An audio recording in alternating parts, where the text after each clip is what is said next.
नमस्कार, आदाब। मैं अनूप सोनी क्राइम पेट्रोल सतर्क के ब्लैक हेडलाइंस अध्याय के आज के एपिसोड में आप सबका स्वागत करता हूं। महत्वाकांक्षा हमारे जीवन को एक लक्ष्य, एक उद्देश्य देती है, लेकिन हद से ज्यादा महत्वाकांक्षा एक जहरीला नशा है जिसमें इंसान अपना विवेक खो बैठता है।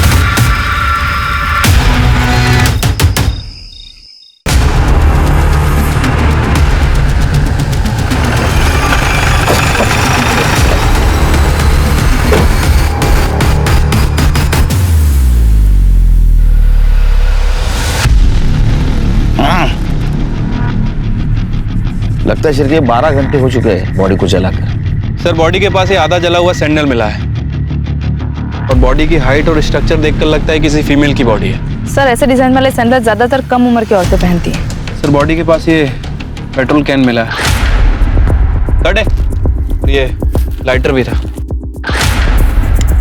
इसके ऊपर जो फिंगरप्रिंट मिले, देखो आधार कार्ड के वेबसाइट पे किसी के साथ मैच होते हैं क्या? जी सर।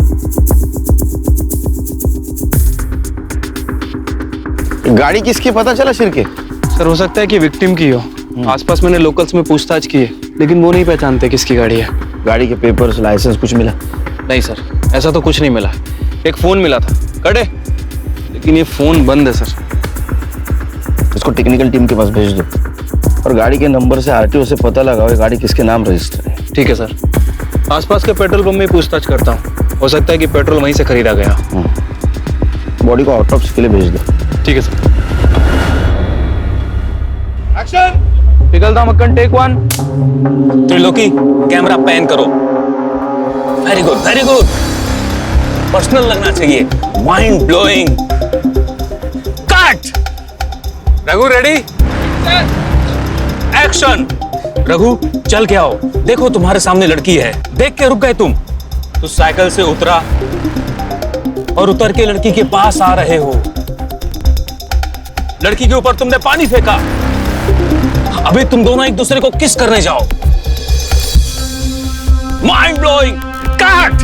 अरे, साबुन का सेटअप तैयार करो। इंटरनेट ने पूरी दुनिया की तस्वीर को बदल कर रख दिया है और इसका भारी असर एंटरटेनमेंट इंडस्ट्री पर भी दिखाई दे रहा है, जिसकी पैदावार है नए सोशल मीडियाज और डिजिटल स्पेसेस, जिसमें कुछ कहानी कंटेंट को छोड़कर सिर्फ अश्लीलता परोसते हैं। ये पोर्टल सार्वजनिक होने के बावजूद निजी रूप में हम तक पहुंचते हैं, जिसे हम अपनी निजी स्पेस, मोबाइल फोन या लैपटॉप में देखते हैं। बोस्की मंडल बहुत सारी प्रतिभा, आत्मविश्वास और सपने लेकर बॉलीवुड में अपना जलवा बिखेरने आई थी। लेटर पास करना।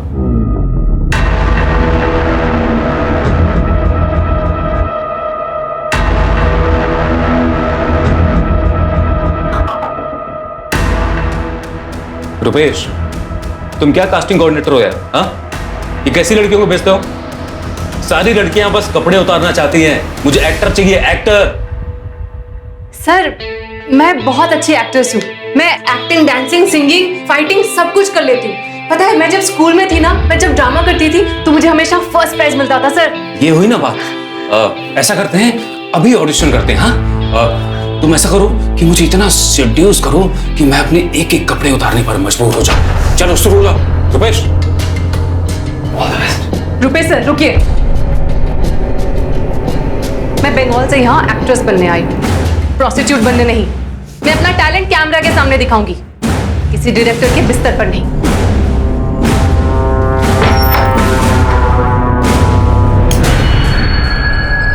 ए बोस्ती, ये आशीष लाल कोई छोटा मोटा डायरेक्टर नहीं है। मोबाइल सीरीज की दुनिया का बहुत बड़ा नाम है वो। यहाँ सब लोग ऐसे बात करते हैं। और तूने तो कहा था कि एक्ट्रेस बनने के लिए तो कुछ भी करने को तैयार है। हाँ, मैं कुछ भी करने को तैयार हूँ, लेकिन मर्यादा के साथ। जितने खुले कपड़े और खुले विचार होंगे उतना ही ज्यादा अच्छा काम मिलेगा और उतना अच्छा दाम मिलेगा। यहाँ नहीं करना मुझे ये सब। निकाल इधर, चल निकल। मैं मैं तो आप ही के भरोसे यहाँ आई थी ना, आप ही के कहने से मैंने अपना घर गांव सब कुछ छोड़ दिया। अब मैं कहाँ जाऊंगी? तो अभी फैसला भी तू ही ले रही है। चल निकल चल चल निकल हट।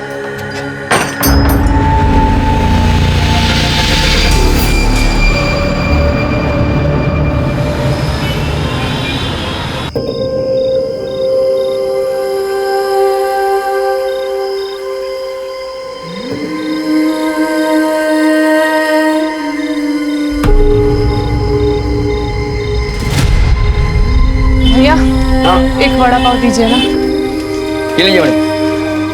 Thank you.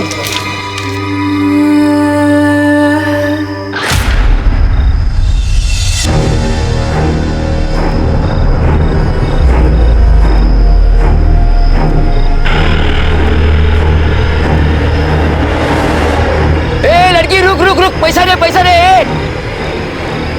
अरे रुक, पैसा दे।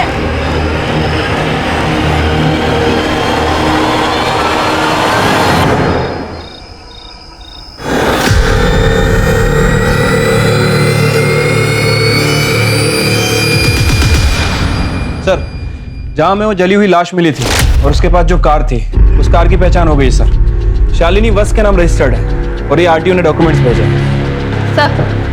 सर क्राइम सीन पर मिले फिंगरप्रिंट्स की रिपोर्ट्स आ चुकी हैं।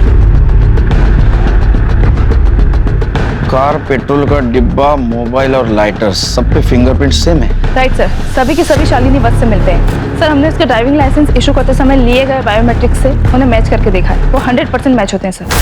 सर, वारदात की शाम एक औरत ने पेट्रोल पंप से पेट्रोल खरीदा था। उसका चेहरा सीसीटीवी फुटेज में साफ साफ दिख रहा है।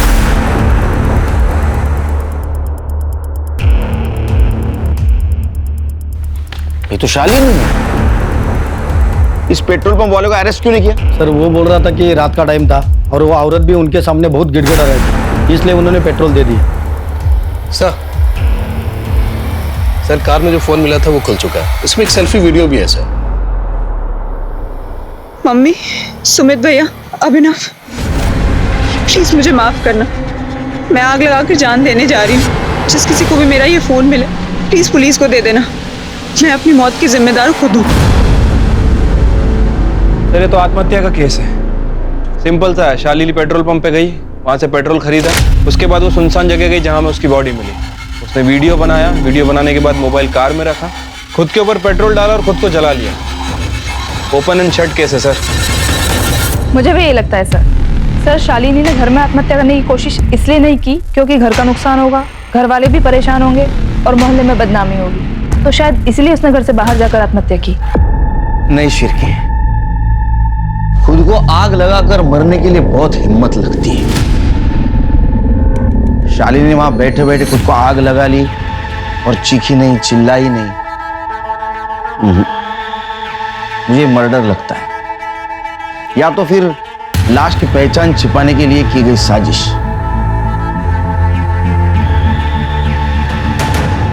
लगता है मेरे कहने से तुम दोनों सहमत नहीं हो। ठीक है, पोस्टमार्टम रिपोर्ट आ जाएगी तो सब क्लियर हो जाएगा। फिलहाल एक काम करो, आरटीओ से हमें जो शालिनी का एड्रेस मिला है वहां जाके उसके फैमिली को इन्फॉर्म कर दो और उसके कॉल डिटेल्स और मोबाइल लोकेशन भी निकलवाओ। ठीक है सर।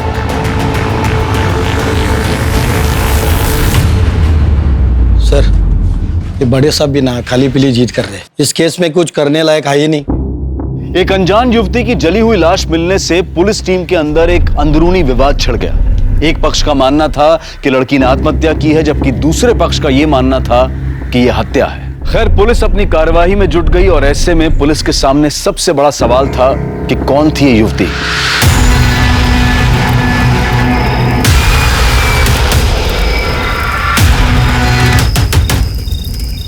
बदनाम Sheila, scene 1 take 3 action cut. Simran, अरे एक दिन के लिए तो अच्छी असिस्टेंट डायरेक्टर बन के दिखा। मेरा मुंह क्या देख रही है? अरे ये हम किसी भक्ति चैनल के लिए नहीं बना रहे हैं। ये तेरे घर पे तेरे पापा, भाई, तू और तेरी माँ अलग अलग कमरे में एक ही समय में देख रहे होंगे। कुछ समझ में आया? अब जा जाके हीरोइन की स्कर्ट को जरा ऊपर कर।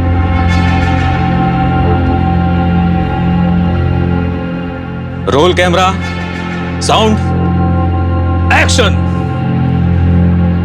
डिम्पी, तुम किताब पढ़ रही हो, अचानक घंटी बजी। पलटो।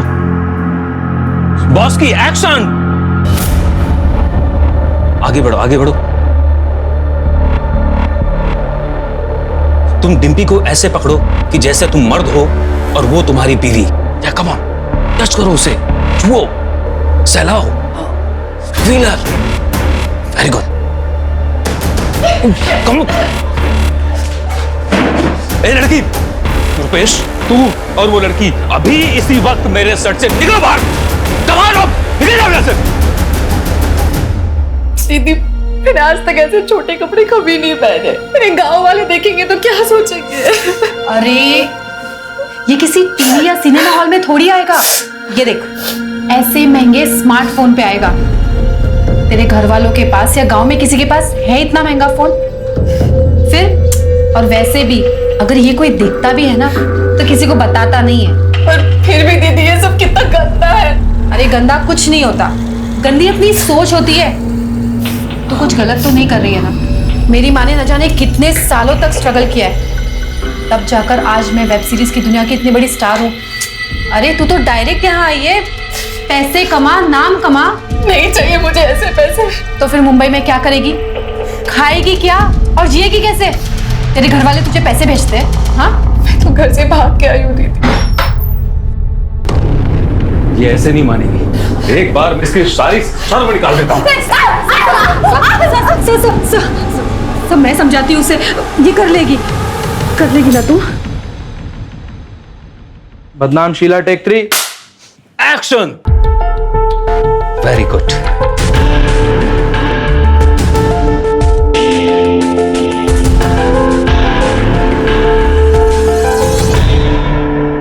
तू कहाँ रहती है?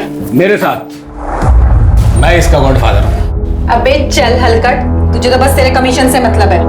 बस की, अब तूने काम कर लिया है ना, अब तुझे कोऑर्डिनेटर की कोई जरूरत नहीं है। लेकिन अगर ये बाहर से कोई काम ला कर दे तो ले लेना। लेकिन दीदी, ये तो गलत है ना। ये मुझसे प्यार करते हैं और इन्होंने मुझे काम भी दिलवाया। ये मुझे स्टार बनाना चाहते हैं दीदी। ये रुपेश, ये तुझे स्टार बनाएगा? ये सिर्फ तेरा इस्तेमाल कर रहा है। आगे चल के तू पैसा कमाएगी और ये तेरे पैसों पे मौज उड़ाएगा और तुझे प्यार के नाम पे नोचता रहेगा। डिम्पी, बहुत ज्यादा बोल रही है तू। बराबर बोल रही है मैं। मुंबई फिल्म इंडस्ट्री के सारे मर्दों को जानती हूँ मैं। बस की, तू मेरे साथ चल, मेरे घर। डिम्पी, ये तू ठीक नहीं कर रही। और बॉस की, अगर तू इसके साथ गई ना तो मैं तुझे बर्बाद कर दूंगा। अबे जा, बर्बाद आदमी, पहले खुद को तो आबाद कर ले। चल निकल यहाँ से, आ गया लड़कियों के रूम में, चल निकल।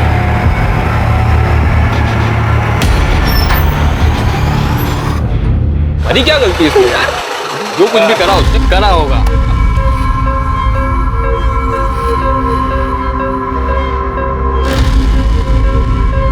ओए, ए, संभल के, हाँ? मेरी माँ बहन के साथ है। ये किसको लेकर आई हो साथ में? तुझसे मतलब? ये यहीं रहेगी। खुद माँ बेटी तो गंदा काम करती हो, अब दूसरी लड़कियों को बीच में धकेल रही हो। कौन है लड़की? तू ज्यादा देवता मत बन। अभी तक तो मेरे कपड़े उतारने के पैसों से ही खा रहा था ना। आया बड़ा हीरो बनने। सुयश, तू अपने कमरे में रह, ये तेरी बहन के साथ उसके कमरे में रहेगी। ये बिल्कुल नहीं रहेगी यहाँ पर। इसे कहो अभी निकले। ये लड़की, चल निकल बाहर। नफरत है मुझे तुमसे और तुम्हारे काम से। बदतमीज, निकल यहाँ से, निकल निकल, नहीं रह सकता अपने इस घर में, चल।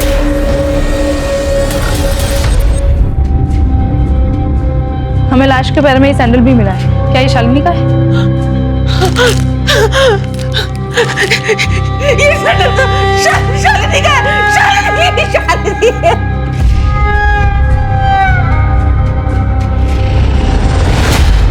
शालिनी इतने दिनों से घर नहीं आई, आप लोगों ने पुलिस में कंप्लेंट क्यों नहीं की?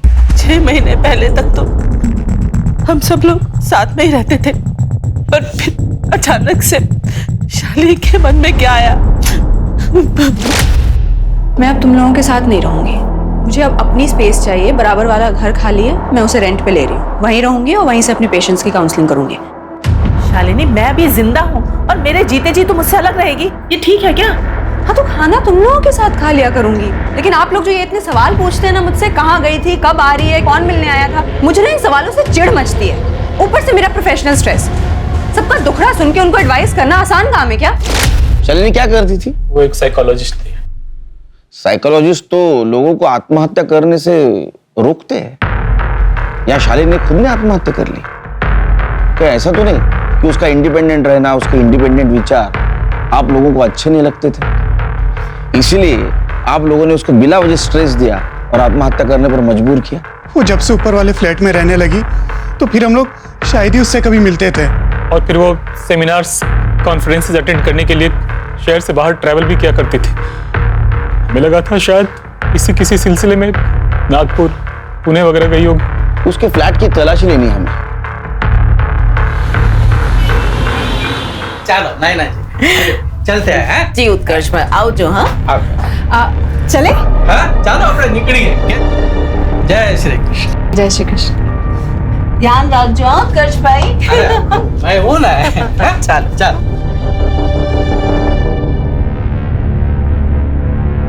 डिम्पी को लेकर फिल्म बना रहे हैं। अगली बार आएंगे ना मैं तुम्हारे लिए भी बात करूंगी।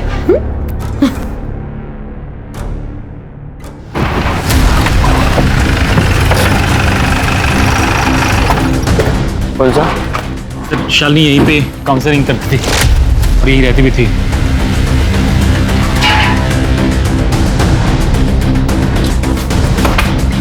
करड़े सर्च करो रूम में।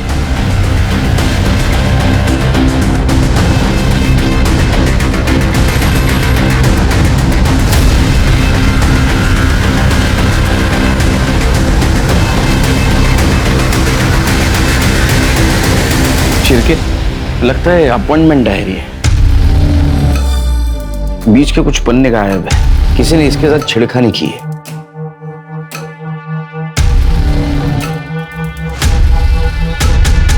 चिरके शायद शालिनी को पेज पर दबाकर लिखने की आदत थी। ये देखो मिसिंग पेज की हैंडराइटिंग नेक्स्ट पेज पर उभर कर आई है। एक काम करो, इसको हैंडराइटिंग एक्सपर्ट के पास भेजो और ये नाम रिकवर होते हैं कि देखो। सर ये जो मिसिंग पेजेस हैं ये शालिनी के सुसाइड के पहले क्या? सुसाइड ने मर्डर। मैं यकीन के साथ कहता हूँ ये मर्डर है और मुझे तो इन दो भाई और माँ पर शक है। एक काम करो, इन सब के कॉल डिटेल्स और मोबाइल लोकेशन निकलवाओ और ये जो भाई है इनका बायोडाटा निकालो। पोस्टमार्टम रिपोर्ट का क्या हुआ? सर कल तक आ जाएगी। ये देख 6 महीने से मेरी कोई पेमेंट्स नहीं आई है और तेरी भी नहीं आई है। ऐसे में हमें समझदारी से काम करना होगा। घर का पूरा खर्चा माँ की सेविंग से चल रहा है और ऐसे में हमें इतना भी नहीं करना चाहिए कि उन पे बोझ बन जाए। दीदी यहाँ कोई सीधे तरीके से काम और पैसे क्यों नहीं देता? ये तेरा गांव नहीं है। अगर यहाँ रहना है तो यहाँ की इंडस्ट्री के हिसाब से चलना पड़ेगा।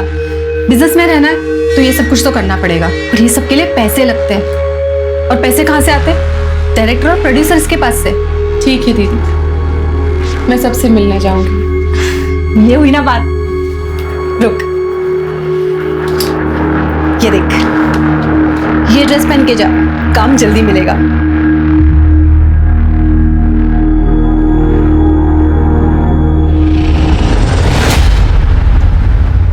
सर के साथ बात करता हूँ। सर शालिनी वत्स की पीएम रिपोर्ट। विंड पाइप में क्रैक्स है और लंग्स में स्मोक के ट्रेसेस। मर्डर, सिर्फ ये मर्डर है। मतलब शालिनी गाड़ी से पेट्रोल लेकर जरूर आई, उसको किसी ने गला दबा के मार दिया। सिरके इसीलिए तो बॉडी फ्लैट जमीन पे पड़ी थी। हाँ, तो अब तुम मुझे पिलाओगे 4 चम्मच शक्कर वाली चाय?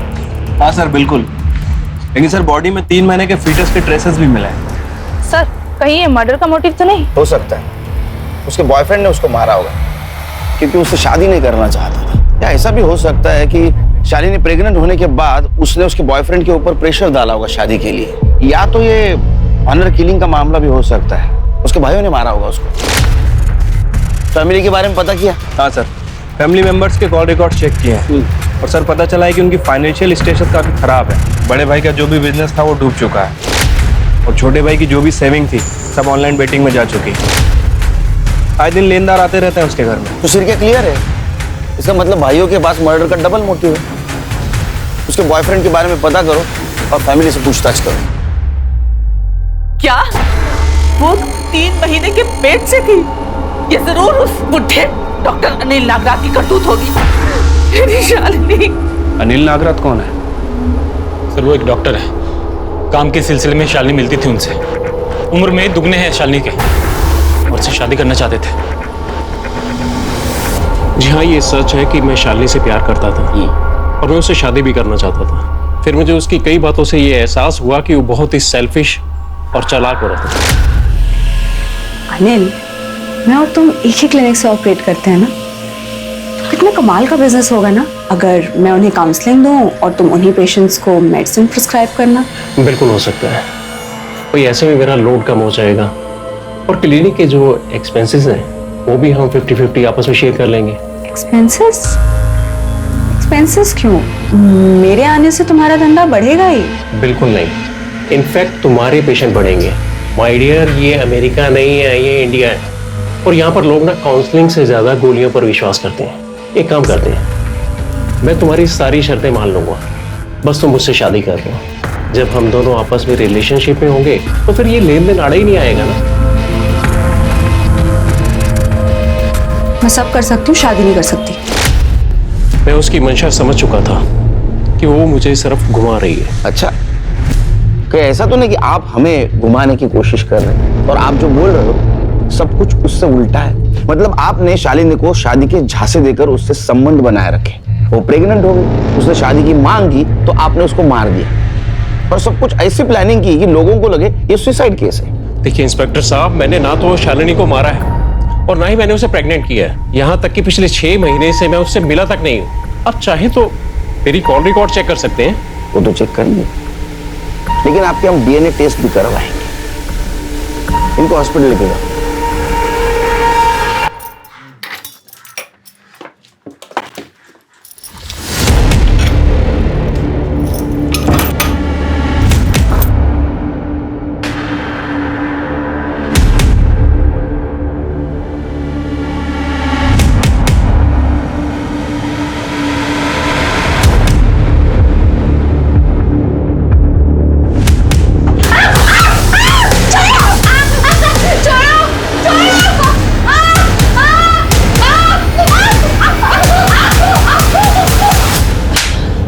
आज के बाद अगर इसे हाथ लगाया ना तो तेरे हाथ तोड़ दूंगी।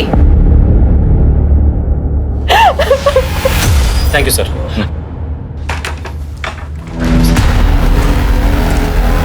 चिरके, ये शालिनी का भाई यहाँ क्या कर रहा था? अरे शालिनी की कार और इंश्योरेंस के पैसों के चक्कर में आया था। कमाल है, इतने जल्दी? कहीं ऐसा तो नहीं कि पैसों के लिए इन दोनों भाइयों ने शालिनी का मर्डर कर दिया और बाद में लाश को जला दी? सर, इस बात का अभी तक हमें कोई क्लू नहीं मिला है। नहीं मिला तो हम ढूंढेंगे। Okay. 1 2 3 4 5 6 3। सर, इस सीरीज में मैं सिर्फ एक गाने में हूँ। इसे स्पेशल अपीयरेंस कहते हैं। तुमने ही बॉस की गवा दी और वो मेन हीरोइन बन गई। 5। अरे सागर, शॉट रेडी है क्या? Yes sir. अरे राजू जरा। मुझे हवा निकालनी भी आती है। 3 4 5 6 7 8। रुपेश, तुम्हें अगर बॉस्की का कमीशन चाहिए तो पैकअप के बाद मुझे बाहर मिलो।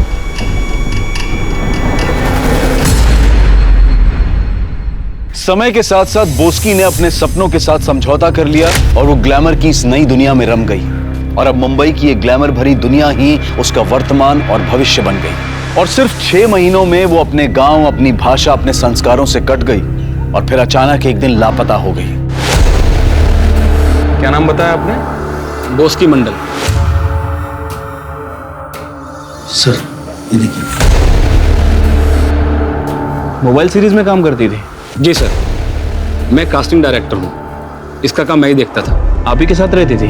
जब गांव से आई थी तब मेरे साथ रहती थी। उसके बाद एक एक्ट्रेस है डिम्पी, उसके साथ रहने लगी। हो सकता है अपने गांव चली गई हो। कोई चांस नहीं है सर, अपने गांव जाएगी तो घर वाले घर के अंदर घुसने नहीं देंगे। नहीं गई होगी, यहाँ अच्छा काम मिल रहा था उसे। आपने उसकी फ्रेंड डिम्पी के यहाँ पे पता किया? मैं गया था तो उसके घर पर ताला लगा हुआ था। मेरा फोन भी नहीं उठा रही है। सर,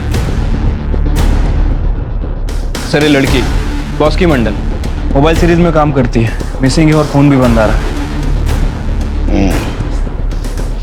इसके कनेक्शन में जितने भी लोग हैं उनसे पूछताछ करो, उनका नंबर सर्वेलेंस पे डाल दो और इस लड़की के कॉल डिटेल्स और मोबाइल लोकेशन निकाल रहा हूँ। ठीक है सर। फालतू की नाटक करते रहते। Police police police.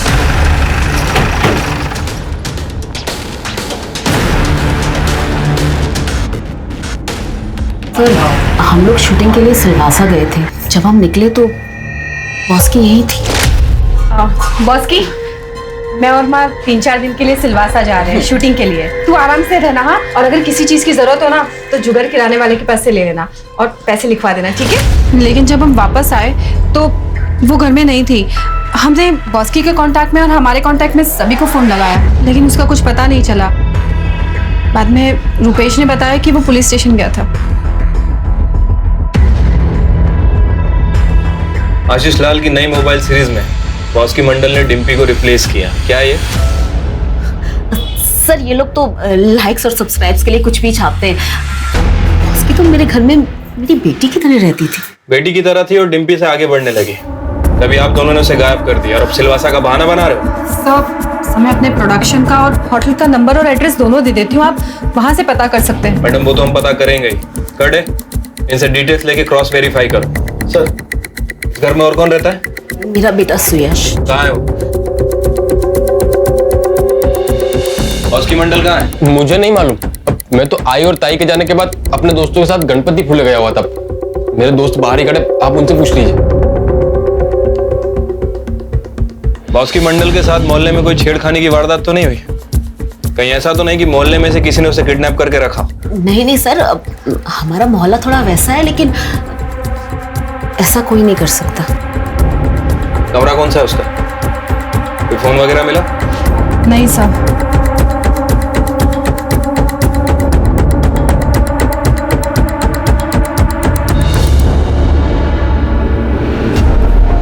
अरे सर चेक करो।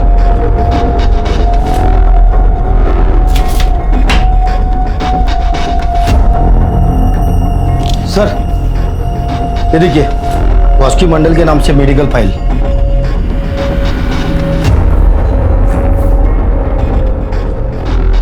बॉस की मंडल HIV पॉजिटिव थी। सर उसने कभी बताया नहीं। इस बारे में मुझे भी कुछ नहीं पता सर। जैन सर। जय। अच्छा शालिनी वॉच केस में कुछ अपडेट? सर DNA रिपोर्ट और हैंडराइटिंग एक्सपर्ट की एनालिसिस का इंतजार है। बॉस के मंडल केस का कोई update?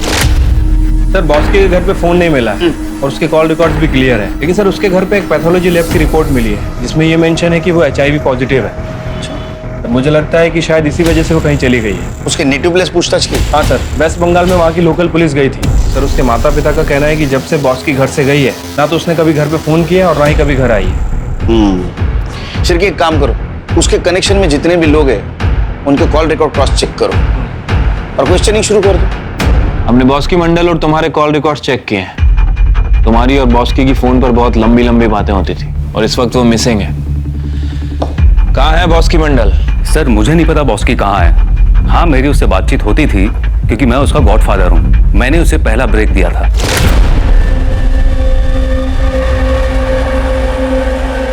Mind blowing cut. Boss की आज तुझे मेरी नजर ना लग जाए। आज तू बहुत अच्छा काम कर रही है, सच में बहुत अच्छा काम कर रही है। Thank you sir. सर आप मसाला कॉमेडी फिल्म बनाइए ना, मैं आपके लिए उसमें एकदम फ्री में काम करूंगी। अरे ऐसी फिल्में मुझे देगा कौन? अब तो मैं ऐसी वैसी सीरीज का डायरेक्टर हो गया हूँ। आप खुद पे विश्वास रखो, सब होगा। सर वो मुझ में चेंज ला रही थी, मैं उसे गायब क्यों करूंगा? ठीक है तुम जा सकते हो, लेकिन दोबारा जरूरत पड़ी तो बुलाऊंगा। ओके। सर ये बॉस की जिस इंडस्ट्री में काम करती थी, मुझे तो ऐसा लग रहा है कि उसकी लाइफ में जितने भी लोग थे सब के सब गड़बड़ है। सर वो डायरेक्टर आशीष लाल, 1 साल पहले उसके ऊपर कुछ हीरोइनों ने आरोप लगाए। उसके पहले वो कास्टिंग डायरेक्टर सुरेश, 6 साल पहले वो प्रोस्टिट्यूशन रेड में पकड़ा गया था। उसके खिलाफ सबूत नहीं था इसलिए उसे छोड़ना पड़ा। और सर वो डिम्पी और बॉस्की की गॉसिप्स इंटरनेट पे अपलोड हैं। डिम्पी का भाई शुएस वो भी गड़बड़ी लग रहा है, उसके सारे दोस्त भी गड़बड़ लग रहे हैं। लेकिन सिर्फ इनमें से किसी के खिलाफ हमारे पास ठोस सबूत नहीं है और उसमें ये बॉस्की को हेड्स हो जाना बॉस्की मंडल का सोशल मीडिया अकाउंट ओपन हो गया है। सर ये देखिए, इसी के जरिए उसने मुंबई आने से पहले कास्टिंग कोऑर्डिनेटर रूपेश से कांटेक्ट किया था। और सर ये देखिए, उसके साथ उसके गांव का एक लड़का है, विधान बंधु, जो मुंबई में रहता है। सर मैंने उससे कांटेक्ट किया है, वो अभी गांव गया है, जैसे ही आएगा हमसे कांटेक्ट करेगा।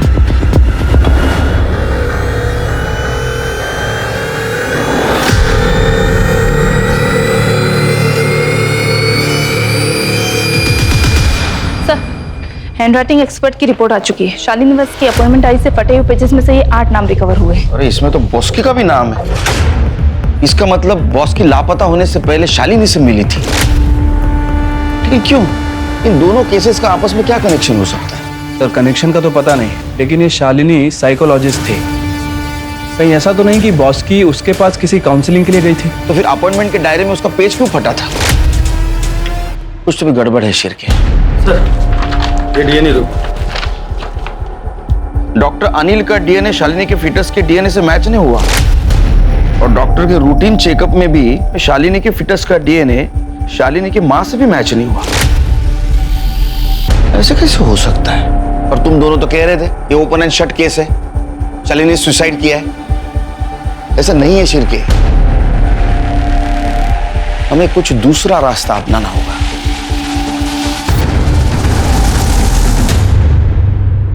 आइए सर, ये कार डीलर है, शालिनी मैडम की गाड़ी खरीदना चाहते हैं जो हमें क्राइम सीन पे मिली थी।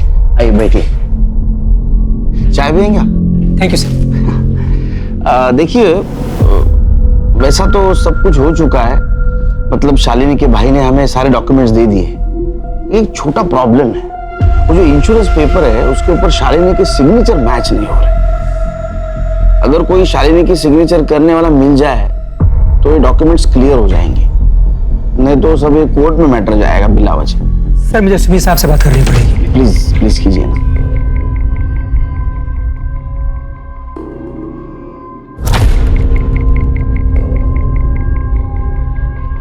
सर वो कहने हो जाएगा। गुड। मुझे मेडालियन बुलाया है। जाइए जरा कीजिए ना इतना प्लीज। Ji sir.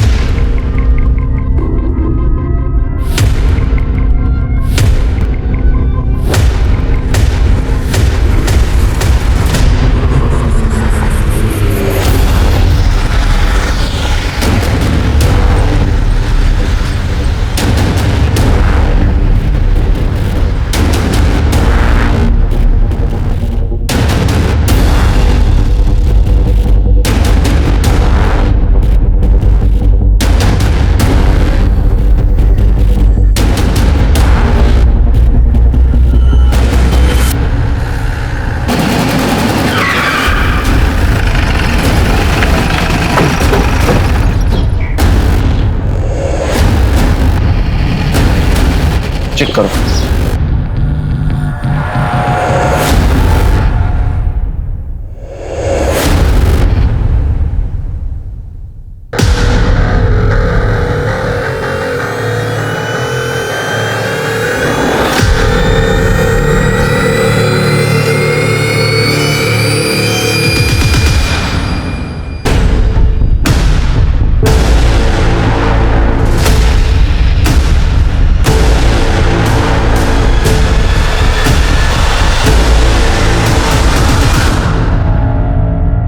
शालिनी वत्स, आपने ये सुसाइड का शेक्सपियरियन ड्रामा क्यों किया? भाइयों को पैसे की तंगी थी, तो मैंने सोचा मेरे इंश्योरेंस के पैसों से सुमित भैया और अभिनव दोनों की फाइनेंशियल कंडीशन ठीक हो जाएगी। बॉस्की मंडल क्यों आई थी तुम्हारे पास? काउंसलिंग के लिए। मैं न्यूज़पेपर में लोगों की पर्सनल प्रॉब्लम्स के आंसर देती हूँ, तो शायद वहीं से उसे मेरे मैसेंजर सर्विस का नंबर मिला होगा, तो उसने मुझे कांटेक्ट किया। मैं बॉस्की मंडल एक्ट्रेस, मुझे आपसे मिलना है। उसकी फोटो देखी तो मुझे जेन्युइन लगी, इसलिए मैंने उसे अपॉइंटमेंट दे दिया। मुझे खुद से नफरत हो गई है मैम, अपनी बॉडी से नफरत हो गई है मुझे। मैं यहाँ फिल्मों में काम करने आई थी और मोबाइल वेब सीरीज में काम करने लगी। अब कोई मेरे चेहरे को, मेरी स्माइल को नहीं देखना चाहता, सब सिर्फ मेरी बॉडी देखना चाहते हैं। कोई मुझसे बातें नहीं करना चाहता। सब मेरे साथ सिर्फ सोना चाहते हैं, सब गिव एंड टेक है बस। मैं नहीं जीना चाहती हूँ मैम, मैं मर जाना चाहती हूँ।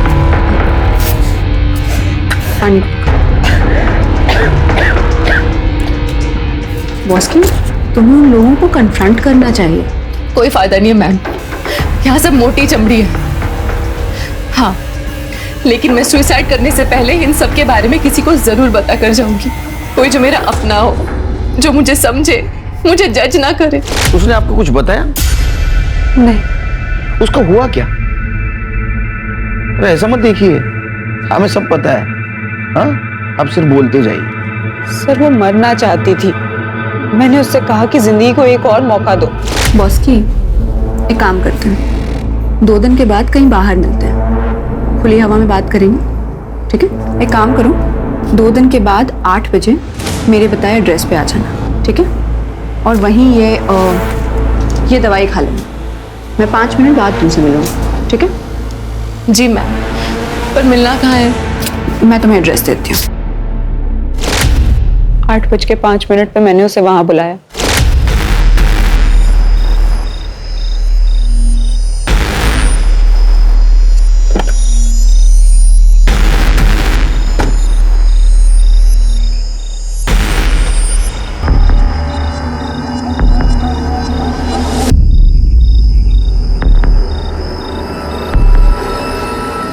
मम्मी, सुमित भैया, अभिनव, प्लीज मुझे माफ करना, मैं आग लगा के जान देने जा रही हूँ।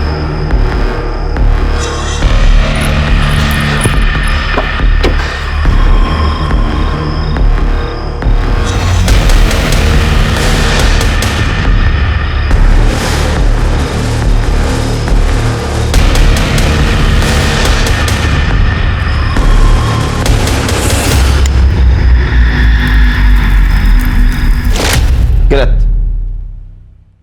तुमने नहीं मारा बॉस्की को। उसका पोस्टमार्टम रिपोर्ट है हमारे पास। उसका पेट एम्प्टी था, तुम्हारे गोली से नहीं मरी। What? और ये कैसे पॉसिबल है? मैंने बॉस्की को नशे की इतनी हैवी डोज दी थी, उसकी मौत डेफिनेट थी। लेकिन तुमने जो गोली दी थी वो लेने से पहले ही उसको किसी ने मार दिया था, गला दबाकर। उसके विंड पाइप में क्रैक्स मिले हमें पोस्टमार्टम रिपोर्ट में। मतलब मेरी बॉडी को सिर्फ जलाया, मारा नहीं? फिर भी तुम्हें अरेस्ट करना होगा। डॉक्टर शालिनी वत्स पुलिस की निष्पक्षता और सही पोस्टमार्टम रिपोर्ट की वजह से मर्डर केस में तो बच गई, लेकिन उस पर डिस्ट्रक्शन ऑफ एविडेंस का नया चार्ज लगाकर उसे हिरासत में ले लिया गया। अब पुलिस के सामने बोस्की मंडल से जुड़े सवालों का अंबार लग चुका था। बोस्की आत्महत्या क्यों करना चाहती थी, कौन उसका गुनहगार था, किसने उसे आत्महत्या करने पर मजबूर किया और आत्महत्या से पहले ही उसकी हत्या कर दी। पुलिस नए सिरे से केस की जांच पड़ताल में जुट गई और बोस्की के जीवन से जुड़े हर व्यक्ति को शक की निगाह से देखा जाने लगा। सर बॉस्की के गांव से जो लड़का विधान बंधु, वो मुंबई आ गया है। मैंने उसे पुलिस स्टेशन बुला लिया है। सर, बोस्की मुंबई जाने से पहले सोशल मीडिया मैसेंजर पे मुझसे कांटेक्ट किया और फिर मैसेंजर सर्विस से फोन भी किया। হ্যালো বিধান দাদা, কেমন আছো? তোমার একটু হেল্প চাই दादा। मुझे फिल्मों में ट्राई करना है, मैं मुंबई आना चाहती हूँ। अरे खूब आलो, बिल्कुल आओ, मुझसे जो बन पड़ेगा मैं करूँगा। दादा, मेरे रहने के लिए कोई जगह का इंतजाम कर सकते हैं क्या आप? अरे मैं तो खुद इतने लड़कों के साथ रहता हूँ, तुम इंटरनेट पे क्यों नहीं ट्राई करती हो? वहाँ तो लड़कियों का बहुत सारा ग्रुप है, तुमको कोई ना कोई पेइंग गेस्ट मिल जाएगा। ठीक है दादा। फिर उसने मुझसे कोई कांटेक्ट नहीं किया और एक दिन मैंने उसे मार्केट में देखा। ए लड़की, रुक रुक रुक, पैसा दे पैसा दे।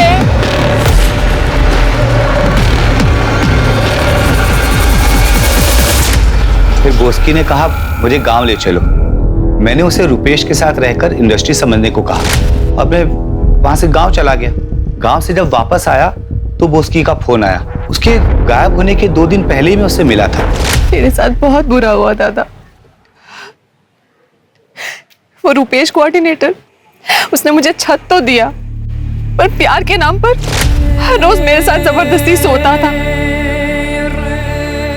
और नैना आंटी और डिम्पी दीदी, कहने को तो वो मेरे लिए माँ और बहन जैसी थी, और वो मुझे रोज कहती थी कि हम तुम्हें फाइनेंसर के पास भेज रहे, प्रोड्यूसर के पास भेज रहे, डायरेक्टर के पास भेज रहे, पर असलियत में तो वो मुझे बिजनेसमैन के पास भेजती थी प्रोस्टिट्यूशन के लिए। और मुझे काफी दिनों तक सबका कुछ पता ही नहीं चला। और वो डायरेक्टर आशीष लाल मुझे बोल्ड बनाने के चक्कर में मेरे साथ जबरदस्ती संबंध बनाता था।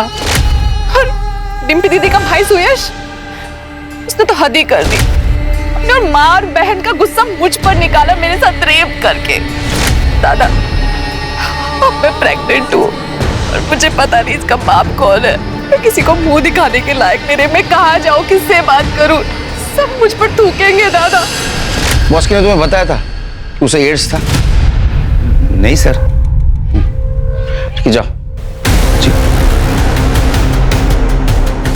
शिरके, बॉस्की का पोस्टमार्टम जिस डॉक्टर ने किया उससे पूछो कि उसने बॉस्की के बॉडी से जो ब्लड स्पेसिमेन रिकवर किए थे, क्या उससे यह पता चल सकता है कि बॉस्की को एड्स था या नहीं? और शिरके, अभी इसने 3 जनों के जो नाम लिए, आशीष, रूपेश और सुयश, इन तीनों को अरेस्ट करो और बॉस्की के फीटस के डीएनए से इनका डीएनए मैच करवाओ और इनका एचआईवी टेस्ट भी करवाओ। Yes sir. सर, नैना और डिम्पी से उन लोगों की लिस्ट भी लेता हूँ जहाँ बॉस्की को उन्होंने कास्टिंग के नाम पे भेजा था। रुपेश, आशीष, नैना, डिम्पी, सुयश सभी को अरेस्ट कर लिया गया। सारे मेल सस्पेक्ट सभी के डीएनए टेस्ट करवाए गए और सुयश का डीएनए बॉस्की की बॉडी में मिले फीटस के डीएनए से मैच कर गया, लेकिन इनमें से किसी को एड्स नहीं था। पुलिस ने सुयश को बहुत तोड़ा, लेकिन उसने बॉस्की की मौत में अपना हाथ होने से इनकार किया। पुलिस ने नैना और डिम्पी से पूछकर उन सारे लोगों की लिस्ट तैयार की जिसके पास उन्होंने बॉस्की को संबंध बनाने के लिए भेजा था। बहुत सारे लोग सामने नहीं आ रहे थे और जो कुछ सामने आए उन्होंने कुछ भी बताने से इनकार किया। सर, चौथा चम्मच है ये। अरे 4 चम्मच शक्कर की चाय, दिमाग की बत्ती जलाए शिरके। सर, ऐसा शुगर हो सकता है। देखो सर, मैंने बॉस्की के मर्डर वाले दिन क्राइम सीन से डम डाटा स्टडी किया जिसमें ये नंबर मिला है जो डिम्पी के कॉल रिकॉर्ड में है। शिरके, पता करो किसका है, बुलाओ इसको पुलिस स्टेशन। एक काम करो, ये नंबर के बारे में डिम्पी से पूछताछ करो। जी सर। सर, ये आदमी तो नहीं आ सकता, हमें खुद मिलने जाना पड़ेगा।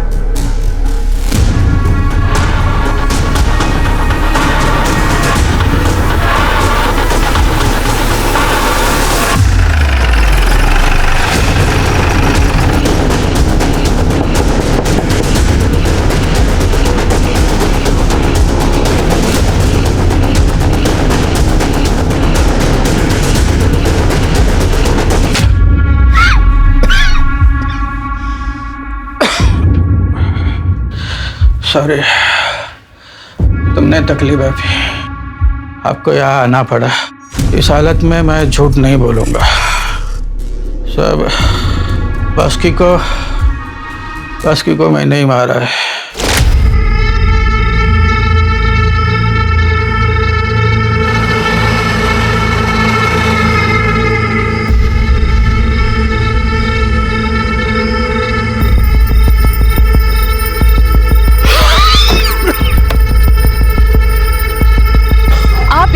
हाँ, मैं तेरे कारण मैं रोज मौत से लड़ रहा। मैं तुझे जिंदा नहीं छोड़ूंगा।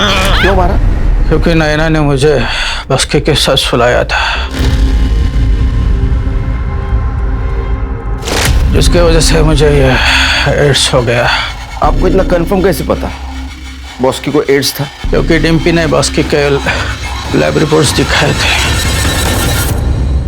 मैम, एड्स मुझे है, मैं HIV पॉजिटिव हूँ। रिपोर्ट्स निकालते वक्त मुझे बहुत डर लग रहा था, इसलिए मैंने रिपोर्ट्स बॉस्की के नाम पर निकलवाए। उत्कर्ष जी को जब HIV पॉजिटिव हो गया तो वो पूछते हुए मेरे पास आए। मैंने भी बॉस्की के नाम के रिपोर्ट्स उन्हें दिखा दिए। उन्हें लगा कि उन्हें HIV पॉजिटिव बॉस्की की वजह से हुआ है। बॉस्की के PM रिपोर्ट के हिसाब से उसे एड्स नहीं था। फिर हमने डिम्पी का HIV टेस्ट करवाया तो उसे एड्स है। क्या? डिम्पी के कहने पर मैंने बॉस्की को मार दिया? आप अपने पापों की सजा भुगतो। रहे बॉस्की के गुनहगार, उन्हें कानून सजा जरूर देगा। जिस तरह अपने जीवन में सतर्कता बरतने की जरूरत होती है, उसी तरह से काम करते वक्त भी सतर्कता बरतना जरूरी होता है। अपने काम में कुशल होने से ही आपको जीवन में सफलता मिलेगी। देखते हैं हमारे आज के एपिसोड की दूसरी कहानी।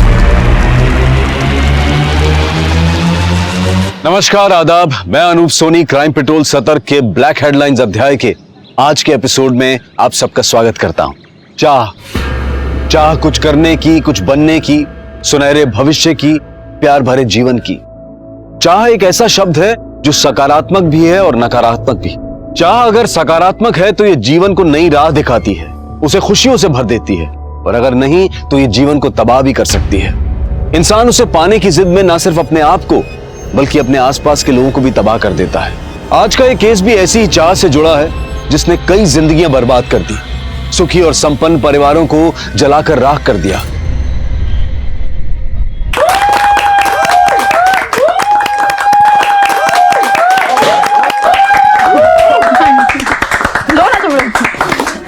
देविका, तुमसे बिछड़ने का दिल तो नहीं करता, पर क्या करें, फेयरवेल भी रस्म है, निभानी तो पड़ेगी ही। देविका, तुम इतनी अच्छी जॉब छोड़कर नोएडा शिफ्ट क्यों हो रही हो? मैं सिर्फ अपने बारे में नहीं सोच सकती नाती, मुझे अपनी पूरी फैमिली को साथ लेकर चलना पड़ता है। चलो कोई बात नहीं, हमसे दूर जा रही हो पर दिल से कभी दूर नहीं होगी। कभी भी मेरी जरूरत पड़े तो मुझे याद जरूर करना। पक्का।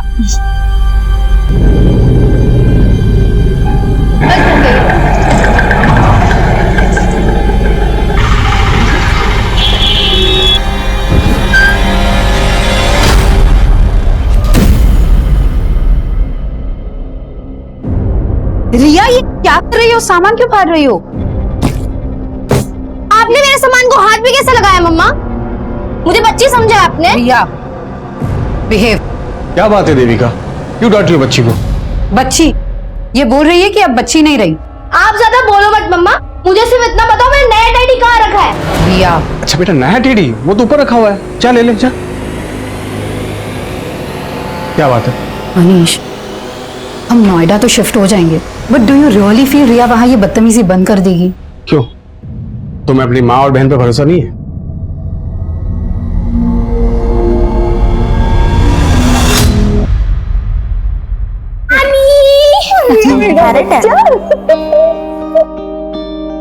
कैसी हो माँ? खुश रहो, खुश रहो, खुश रहो। वो ट्रक पीछे से आ रही है, 2 घंटे लेट है, वो डायरेक्ट अपने नए घर में जाएगी। अच्छा अच्छा, तब तक सामान निकालो। सामान निकालो, अंदर चल। अच्छा, पता है विद्या मौसी ने तो तेरे लिए स्कूल भी सेलेक्ट कर लिया है, नोएडा का बेस्ट स्कूल है।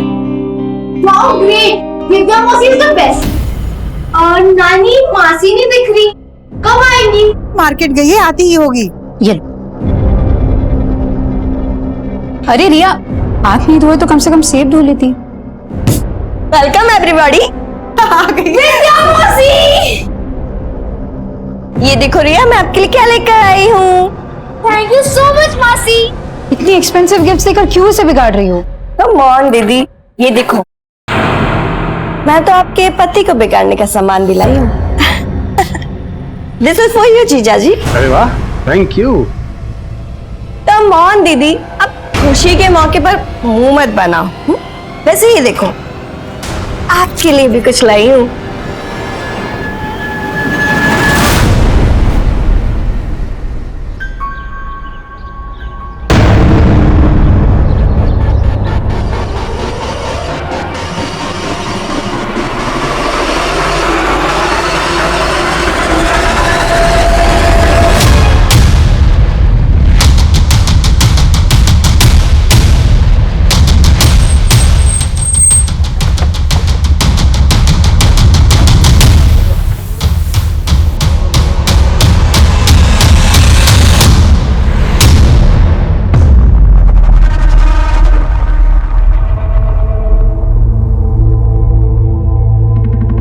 विंडो खोलो, अरे दरवाजा खोलो, खोलो सर।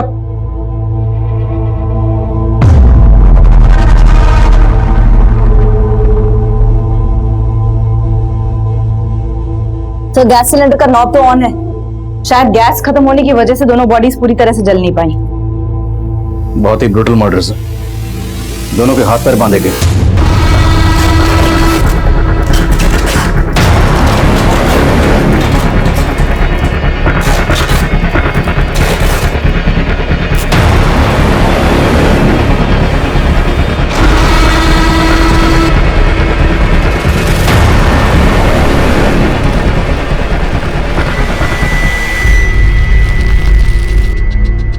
जिसने भी इन दोनों को जलाया होगा उसके दिल में इन दोनों के लिए बहुत ही गहरी नफरत रही होगी। इतनी गहरी नफरत कि उस नफरत की आग में दोनों को जलाकर स्वाह कर दिया।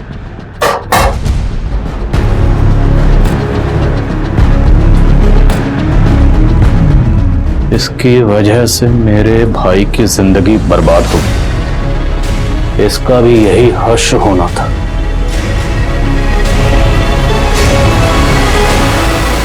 पुलिस की आंखों के सामने था एक खौफनाक मंजर। एक औरत और एक आदमी की निर्मम तरीके से हत्या की गई थी। इतनी बर्बरता, इतनी अमानवीय तरीके से हत्या की गई थी कि पुलिस के लिए भी यह दृश्य बचाना आसान नहीं था। और दीवारों पर लिखे हुए अनेक शब्द पुलिस के लिए चुनौती थे, लीड थी, या फिर उन्हें मिसलीड करने की कोई कोशिश। मैम, हमको नहीं मालूम ये आदमी और औरत कौन है। तुम्हारे कहने का मतलब है कि ये दोनों इस घर में नहीं रहते थे? मैम, ये घर तो सालों से बंद था। हम तो खुद हैरान है कि यहाँ लाशें कैसे पड़ी है।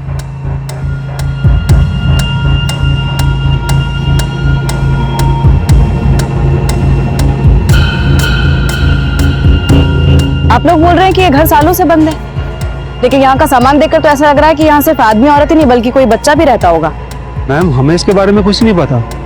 और वैसे भी घर हमारी कॉलोनी से बहुत दूर है। अब यहाँ पे कौन आया, कब आया, कैसे आया, मैम इसके बारे में हमें कुछ भी नहीं पता। कमाल, पूरे मोहल्ले में कोई नहीं जानता यहाँ कौन रहता था? सर, मुझे तो लग रहा है ये लोग कुछ छुपा रहे हैं। तो पूरा मोहल्ला कुछ क्यों छुपाएगा? पता करो, इस घर का मालिक कोई और है या ये दोनों इस घर के मालिक?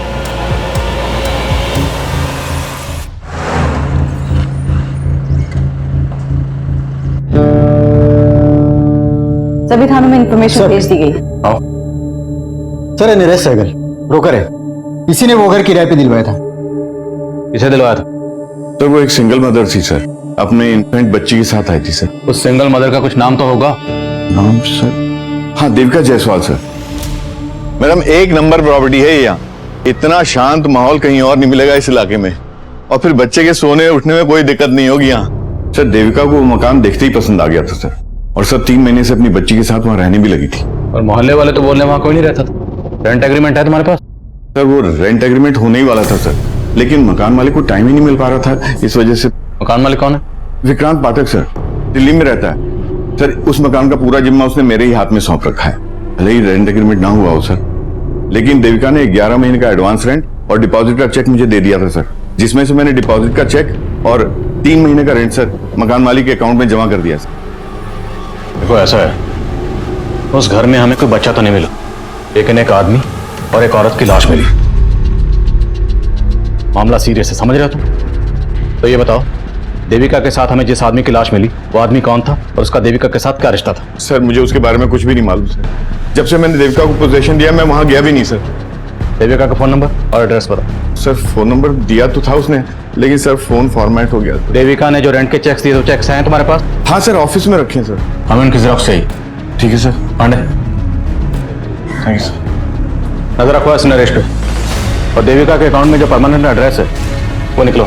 सर,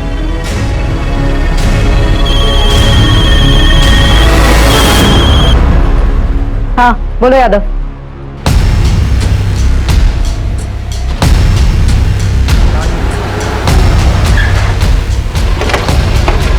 मैम, ये केदार मिश्रा है, इसी इलाके का है। ये उस घर के बारे में कुछ बता रहा था जहाँ पे उस औरत और मर्द की लाशें मिली।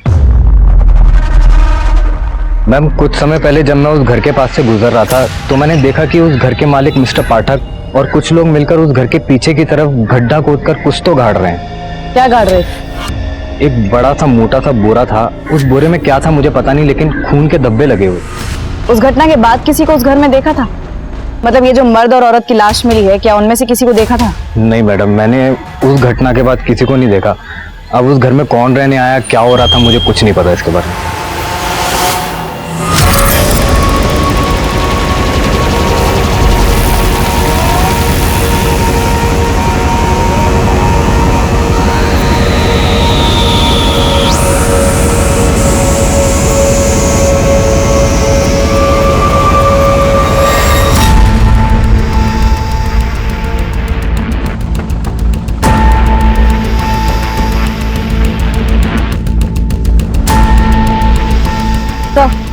यही वो जगह है जहाँ केदार ने बोरे को गाड़ते हुए देखा था, लेकिन अभी तक कुछ मिला नहीं।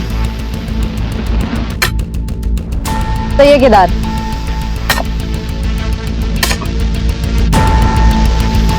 एक मिनट रुको। ओके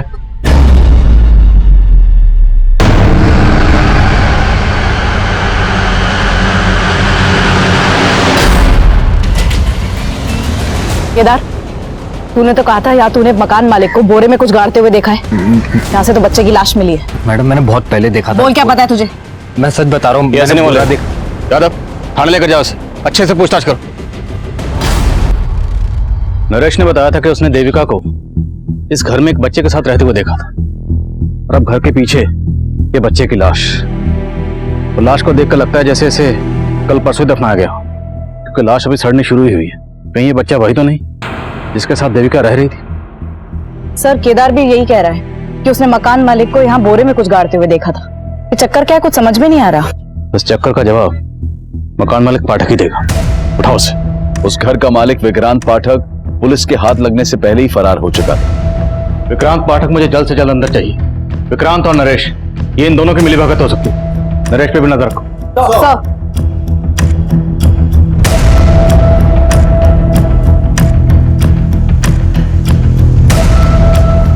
पुलिस विक्रांत को ढूंढने में जुट गई थी। वहीं देविका द्वारा इशू किए गए रेंट चेक्स के जरिए देविका के बैंक अकाउंट की डिटेल सामने आई। सर, देविका की बैंक अकाउंट डिटेल्स में उसका मैरिटल स्टेटस मैरिड था, लेकिन बैंक से उसके पति से जुड़ी कोई भी इंफॉर्मेशन नहीं मिली है। हाँ, परमानेंट एड्रेस जरूर मिला है। तो हो सकता है जिस आदमी की लाश हमें देविका के साथ मिली वो देविका का हस्बैंड और वो बच्ची देविका की बेटी। लेकिन सर, देविका ब्रोकर नरेश से झूठ क्यों बोलेगी कि वो सिंगल मदर थी? एड्रेस कहाँ का है?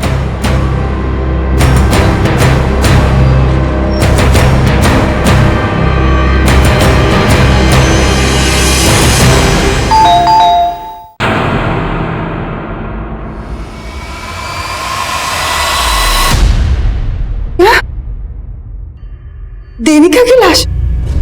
जी, सिर्फ देविका नहीं, उसके पति और बच्ची की लाश भी मिली। ये आप क्या कह रहे हो सर?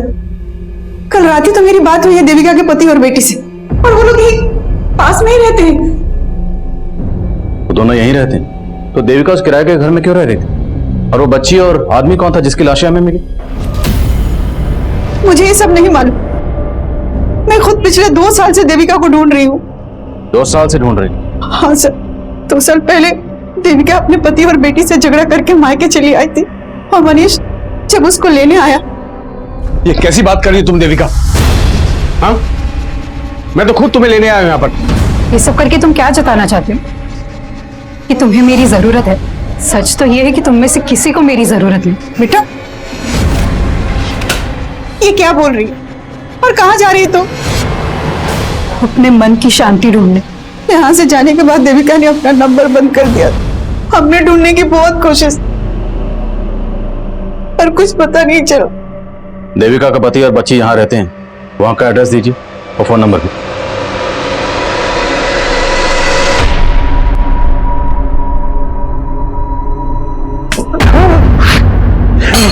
क्या बात है? आप यहाँ पर आराम से सो रहे हो और वहाँ मम्मा, आप मम्मा को वापस कब लेकर आ रहे हो? बेटा वो अब नहीं आएगी यहाँ। बताओ मम्मा क्यों नहीं आएगी? बताओ पापा, मम्मा वापस क्यों नहीं आएगी? शट अप यार। तब यहाँ पर थी तब तो उसकी परवाह नहीं की तुमने। अब मम्मी मम्मी करके मेरा कान खाती रहती है। जा अंदर जा, जा।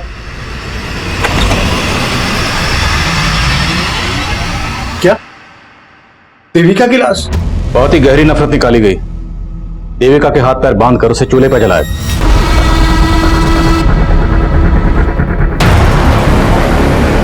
और ठीक उसी तरह से एक आदमी को मारा गया। उस घर में एक बच्ची को भी गाड़ा गया। वो आदमी और वो बच्ची, ये दोनों कौन हो सकते हैं? सर मुझे कुछ नहीं मालूम। मैं तो 2 साल से नहीं मिला देविका से। लेकिन ऐसा क्या हुआ था जो देविका आपको तो छोड़कर गई, लेकिन अपनी बच्ची को भी छोड़ गई? सर दोष मेरा ही है। मैंने गलती ऐसी की थी कि जो देविका मुझे कभी माफ नहीं कर पाई। ये तुम्हारी ब्लेजर से निकले हैं जो तुम परसों अपने आउटडोर ट्रिप पे पहन के गए थे, कॉन्डम्स। देखो देविका, अब तुम कोई झूठी सफाई देने की कोशिश मत करना। मैंने तुम्हारे लिए अच्छी जॉब छोड़ी, यहाँ का छोटी सी नौकरी कर रहे हो, और यहाँ तुम अय्याशियां कर रहे हो। अब बस मैं और रिया तुम्हारे साथ नहीं रह सकती। तुम जाना चाहती हो जाओ, मैं तुम्हें रोकूंगा नहीं, लेकिन मुझे नहीं लगता कि रिया तुम्हारे साथ जाना चाहेगी। फिर मैं देविका को कभी खुश नहीं रख पाया। बिलीव मी, उसके जाने के बाद उसकी कमी का बहुत एहसास हुआ मुझे। मैं एक अरसे से उसे ढूंढ रहा हूं सर। तो ढूंढ लिया होगा उसे, और ढूंढने के बाद जब देविका को किसी गैर मर्द के साथ देखा होगा तो बर्दाश्त नहीं हुआ होगा। क्या बोल रहे हो सर आप? मैंने ऐसा कुछ नहीं किया सर। तुमने बताया कि देविका कहीं जॉब कर रही थी। जी सर, लेकिन जब वो यहां से गई तब वो जॉब भी छोड़ चुकी थी। देविका जहां जॉब करती थी वहां की डिटेल्स दीजिए। भगवान के नाम पे कीप द चेंज। सेठ भगवान के नाम पे कुछ दो ना सेठ।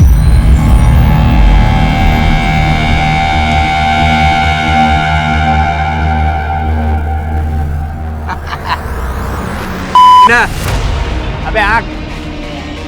अरे नगीना तू, ए कालू लाली इधर आओ इधर आओ। अरे ये क्या है? हट छी, 10,000 रुपए का शर्ट है। और ये क्या है? हाथी का दांत है, हाथी का दांत। हाथी का दांत? अबे हाथी के छोटे बच्चे का दांत। जा। अच्छा। अबे तेरा नगीना ना अभी किसी की किस्मत का नगीना बन गया है। उसको भी चमका दिया और खुद भी चमक गया। कौन है वो जिसको चमका दिया बे तूने? सर, जिस घर में हमें जली हुई लाशें मिली उस घर के मालिक विक्रांत पाठक का फोन दिल्ली के मुखर्जी नगर में बंद हुआ था, और हमने उसके रिश्तेदारों और दोस्तों से भी पूछताछ की, लेकिन कोई क्लू नहीं मिल पाया कि वो छिपा कहाँ पे। मकान मालिक और किराएदार के अलावा पाठक और देविका के बीच में कोई और कनेक्शन? सर, फिलहाल ऐसा कोई कनेक्शन सामने नहीं आया, और ना ये पता चल पाया कि दूसरी जली हुई लाश किस आदमी की है। लेकिन देविका के बैंक अकाउंट से कोई ना कोई फोन नंबर तो लिंक होगा। उस नंबर की डिटेल्स निकला, शायद कोई क्लू मिले। और ये मकान मालिक पाठक, इसे हाजिर करो। एक बार ये मकान मालिक हमारे हाथ में आ गया तो हमें सब पोस्टमार्टम रिपोर्ट के मुताबिक देविका और उस आदमी को पहले नशीली दवा देकर बेहोश किया गया। घर से मिले ग्लासेस में फ्रूट जूस के साथ साथ दवा के ट्रेसेस भी मिले। बेहोश करने के बाद उनके हाथ पैर बांधकर दोनों को जला दिया गया। बच्चे की मौत धुएं से सफोकेशन की वजह से हुई। मरने के बाद उसे गाड़ा गया। एक मर्द, एक औरत और एक बच्ची, देखने में तो फैमिली लगती है, पर ये फैमिली थी या नहीं थी इसके लिए इन तीनों का डीएनए टेस्ट करवाना हो। पर मारने से पहले इन दोनों को जूस में बेहोशी की दवा पिलाई गई, तो मतलब साफ ये काम किसी जान पहचान वाले का ही है। अब ये जान पहचान वाला या तो देविका की पहचान का होगा या उस आदमी की। देविका की पर्सनल और प्रोफेशनल लाइफ के बारे में जानते। देविका के नोएडा वाले ऑफिस में चलते। ये हमारी नगीना ने बनवाया है। देखो ये भी कैसा है, पूरे 2 तोले का है और एकदम सच्ची सोने का है। हाँ, तुम्हारी नगीना को लाखों का कोई भीख दे गया है या लॉटरी लगा है? कोई लॉटरी नहीं लगा है, वो तो हमारे नगीने का दिमाग है। उसने बहुत बड़ी जुगत लगाई है। जुगत? हाँ। शांति बहन, हमको भी तो बताओ जुगत। किसी को बताना मत। वो ना शहर गया था तो वहां पर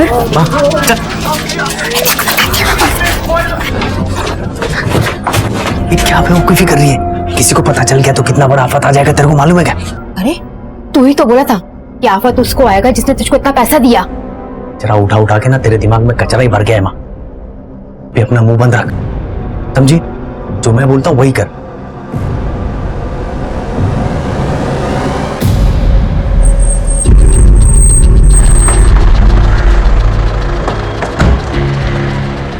सर, देविका तो 2 साल पहले यहाँ से रिजाइन करके चली गई थी। 2 साल से मैं भी उसके कांटेक्ट में नहीं हूँ। मुझे बहुत हैरानी हो रही है कि उसकी इस तरीके से हत्या हो गई। सिर्फ देविका का ही नहीं, एक बच्ची और एक आदमी की लाश भी मिली। क्या देविका का यहाँ किसी के साथ अफेयर था? मैम, देविका का किसी से अफेयर हो ही नहीं सकता। वो तो खुद अपने पति से परेशान रहती थी।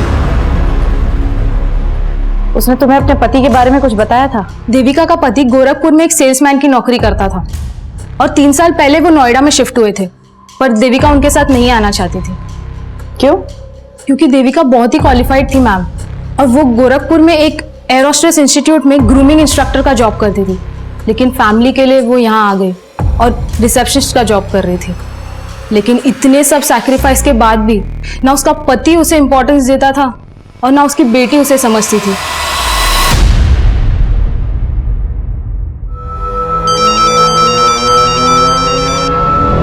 सर, उस घर के मालिक विक्रांत पाठक के उसके एक वर्कर के घर में छिपे होने की लीड मिली है।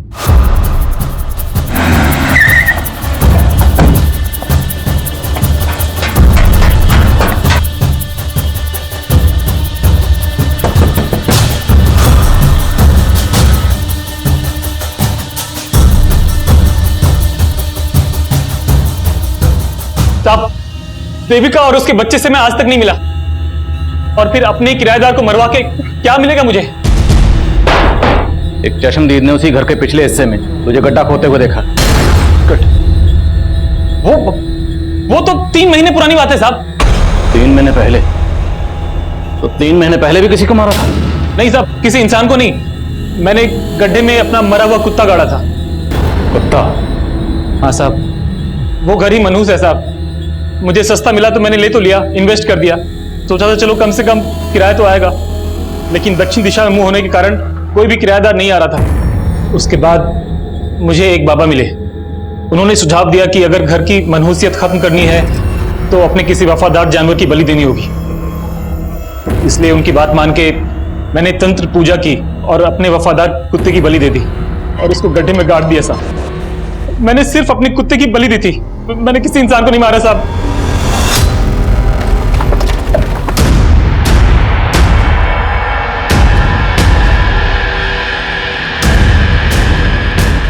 तो मैंने यहीं पे गाड़ा था।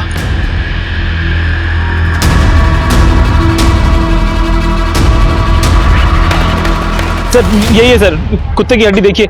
हाथ से निकालो। लेके जाओ। इन हड्डियों को तुरंत फोरेंसिक भेजो, पता लगाओ क्या ये वाकई कुत्ते की हड्डी है, ये पाठक हमें घुमा रहा है। और देविका से जुड़े जिन जिन लोगों को पाठक जानता है सबका पता लगाओ। देविका का बॉस मेहता, उसका पति मनीष, कोई भी हो सकता है। सर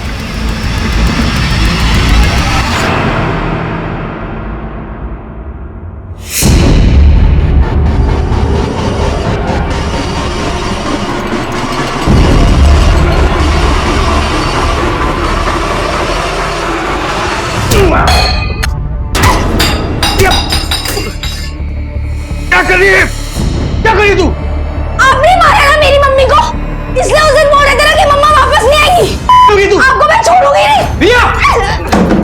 रिया! तू क्या करी है? मैं आपको छोड़ूंगी नहीं पापा।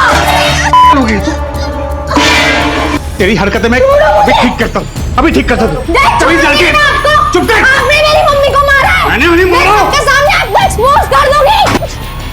खोलो पापा, यू आर अ किलर। यहीं अंदर पड़ी रह तू, चुप कर,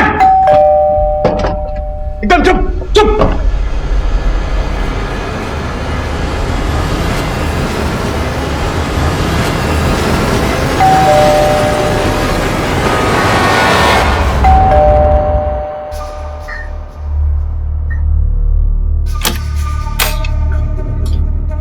ये क्या हुआ? खोलो पापा। और ये रिया क्यों चिल्ला रही है? क्या बताऊं विद्या, इस लड़की ने मुझे परेशान कर रखा है। समझ भी नहीं आ रहा इसे हैंडल कैसे करूं मैं। तुम परेशान मत हो, मैं हैंडल करती हूँ।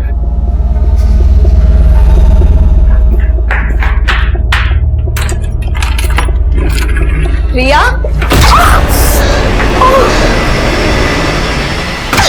सर देविका के बैंक अकाउंट से जो नंबर लिंक था ये उसके कॉल डिटेल्स है। इसमें कई सारे नंबर शो कर रहे हैं। मैं एक एक नंबर कॉल करके देख रहा हूँ। इसमें से उन नंबर पर फोकस करो जिनसे देविका की ज्यादा बात होती थी। और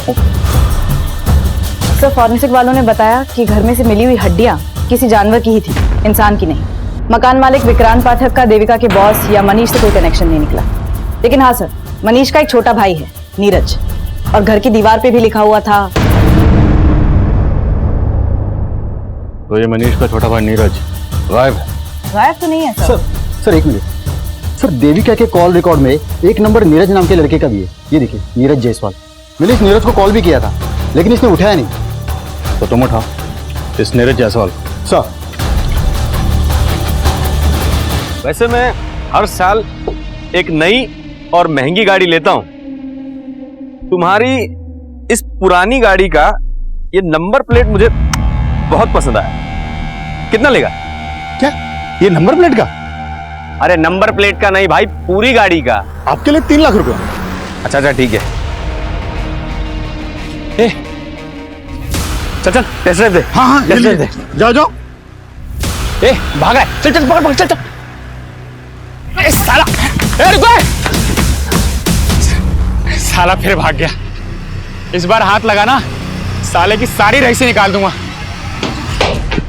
आओ, मनीष के छोटे भाई नीरज, नीरज नहीं निर्लज है तो अपनी भाभी को बेहोश किया, हाथ पैर बांधे और फिर जलाकर मार दिया। उसके बाद दीवार पर लिख कर गया। सर मैंने कुछ नहीं लिखा सर, लिखा तो उन्होंने मेरी किस्मत में कि मैं उनका भाई हूं। किसने? तेरे भाई ने? ये सब तेरे भाई मनीष ने किया? कर भी सकता है सर, उन्हें सिर्फ भाभी से नहीं मुझसे भी प्रॉब्लम थी, सिर्फ इसलिए क्योंकि मैं भाभी की बात समझता था। तंग आ गई थी भाभी मेरे भाई से। सर मैं तो कहता था भाभी से कि भाभी अगर ऐसा है तो आप छोड़ क्यों नहीं देती उन्हें, आप क्यों सह रही हो ये सब? प्रॉब्लम सिर्फ मनीष में नहीं है नीरज, प्रॉब्लम मेरी बहन में भी है। मैं सिर्फ और सिर्फ रिया के लिए रुकी हूँ। जब वो मुझे समझने लग जाएगी, मैं उसे लेके हमेशा के लिए चली जाऊंगी। लेकिन सर रिया को विद्या ने अपने फेवर में कर रखा था पूरी तरीके से। वो विद्या और मेरा भाई मनीष, उन दोनों ने मजबूर किया मेरी भाभी को, और इसलिए उन्होंने अपनी बेटी को छोड़ा सर। तब तो तू ये भी जानता होगा कि देविका कहाँ रहती थी? उन्होंने अपना नया नंबर मुझे दिया था, इसलिए कभी कभी मेरी बात हो जाती थी उनसे। लेकिन सर भाभी ने मुझे कभी नहीं बताया कि वो कहाँ रह रही थी। कभी कभी बात होती थी तो बातों में ये तो बताया होगा तेरी भाभी ने कि वो आदमी कौन था जिसके साथ वो रह रही थी। सर मुझे कुछ नहीं पता इस बारे में सर, और सर आप मुझ पे शक करके गलती कर रहे हैं। ये सब मेरा भाई मनीष और वो भाभी की छोटी बहन विद्या, ये उन दोनों का रचा हुआ पूरा प्लान है सर। भाभी के जाते उन दोनों ने शादी भी कर ली थी। साली साली रहती तो अच्छा था, साली जब घरवाली बनती है यही कांड होते हैं। तो तुम क्या चाहते थे? बिना किसी रिश्ते के सोती रहती तुम्हारे साथ? तो रिश्ता जोड़ा है तो भुगत। कहती थी रिया की मां बनूंगी तो सब कुछ संभाल लूंगी। क्या खाक संभाला तुमने? हमारे सर भी फोड़ रही है और किस्मत भी।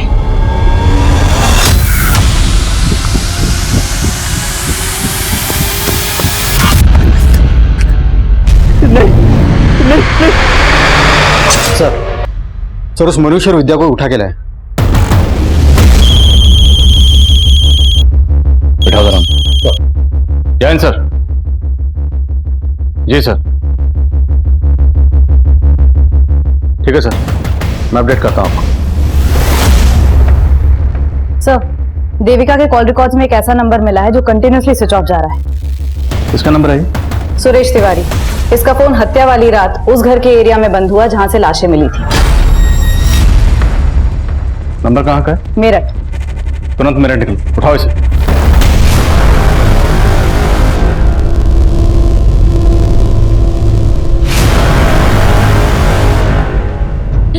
नहीं सुरेश जी छोड़िए। नहीं हर्षा, हमारे पास अभी कोई चारा नहीं बचा हर्षा। वो आदमी हमें जीने नहीं देगा। हम उसका टॉर्चर सह के नहीं, हम इस रस्सी पे लटक कर मर जाएंगे। सुरेश जी मेरी बात तो सुनिए। अगर आप चले गए तो हम दोनों का क्या होगा? हर्षा मुझे पता है कि हमने साथ जीने मरने की कसम खाई थी, लेकिन हम साथ जी नहीं सकते तो कम से कम साथ मर तो सकते हैं। हम नहीं मर सकते। ठीक है। क्या कर रहे हैं आप? सुरेश जी मेरी बात सुनिए, छोड़िए उसको।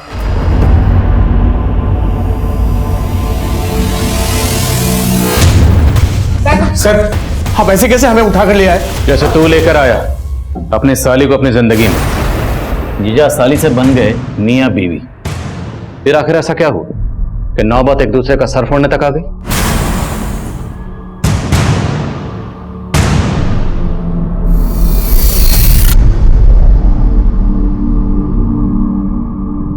आई एम सॉरी मम्मा, मैंने कभी भी आपकी रिस्पेक्ट नहीं की। I am very bad, please मुझे माफ कर दो, प्लीज वापस आ जाओ। हमें फिक्र थी रिया की, इसलिए शादी की। रिया की फिक्र का वास्ता देकर अपनी शादी को जस्टिफाई कर रहे हो? नहीं सर, आप गलत सोच रहे हैं। हमारी शादी से तो दी को भी कोई प्रॉब्लम नहीं थी। देखो अब मैं तुम दोनों के बीच में पिसना नहीं चाहती और ना ही तमाशा करके घर की इज्जत पे आंच आने देना चाहती।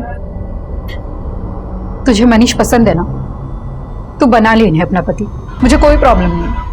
बस प्लीज प्लीज मेरी बेटी रिया का ख्याल रखना।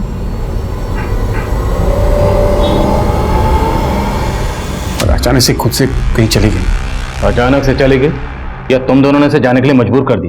सर हम मानते हैं कि हमसे भूल जरूर हुई है, और इस आदमी से शादी करके तो मैं भी दीदी की तरह पछता रही हूँ। पर पछता तो मैं रहा हूँ सर इससे शादी करके, और रिया भी तुम्हें माँ बनाए कभी खुश नहीं रही, इसने हम सबकी जिंदगी बर्बाद कर दी सर। जिंदगी तो तुमने हमारी बर्बाद की। चुप, जिस कांड के बारे में पूछ रहा हूँ ना उसके बारे में बात करो। कैसा कांड सर? मैंने कोई कांड नहीं किया सर, मैं तो रिया की खुशी के लिए जेन्युइनली देविका को ढूंढ रहा था। तुम देविका को ढूंढ रहे थे, तुम्हारा छोटा भाई नीरज और लगातार देविका के टच में था। क्या? तेरी नौटंकी तेरे घर पे देख चुका हूँ। बोल, तेरी बीवी देविका के साथ जो आदमी रहता था वो कौन था, और वो बच्ची कौन थी जिसकी लाश हमें मिली? उन दोनों का देविका के साथ क्या ताल्लुक था? क्यों मारा उन दोनों को? क्या आदमी, कौन आदमी, आप क्या बोल रहे सर? मैं किसी आदमी को नहीं जानता, और मुझे तो अभी मालूम पड़ा कि मेरा भाई नीरज देविका के टच में था। हाँ सर, ये सच बोल रहे हैं, हम लोगों को इस बारे में कुछ नहीं मालूम था। सर मुझे तो लग रहा है अगर ये मनीष और विद्या का गेम है तो इसमें मनीष ने अपने भाई नीरज को फंसाने के लिए प्लान किया होगा और दीवार पे वो सब लिख दिया होगा। लेकिन मनीष अपने छोटे भाई नीरज को क्यों फंसाएगा? क्या उसे ये शक था कि उसके छोटे भाई का उसकी बीवी के साथ? बोलो। सर सुरेश 2 साल से गायब है।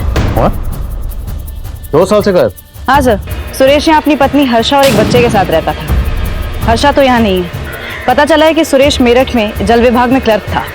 अगर ये सुरेश 2 साल से गायब है तो इस सुरेश के नाम पर जो मोबाइल नंबर रजिस्टर्ड है उस नंबर से देविका को कॉल कौन करता था?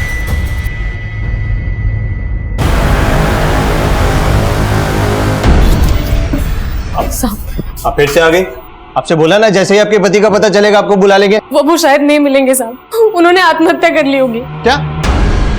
तुम तो पहले बोल रही थी सुरेश लापता है, अब बोल रही उसने आत्महत्या कर लिया। ये लगा के रखा तुमने? साहब एक बात हम आपको पहले बताए नहीं थे, 2 साल पहले ऐसे ही अपने बॉस से तंग आकर उन्होंने आत्महत्या करने की कोशिश की थी। नहीं नहीं देखिए, आप ऐसा नहीं कर सकते। अगर आपका बॉस आपको तंग करता है तो आप उसकी शिकायत अपने बड़े अफसर से कीजिए। क्यों आप हमको अनाथ करके जाना चाहते हैं? हमारी बात कोई नहीं सुनेगा हर्षा, हमारे बॉस ने सबको अपने खिलाफ कर दिया। कौन बॉस? वो विनायक मिश्रा।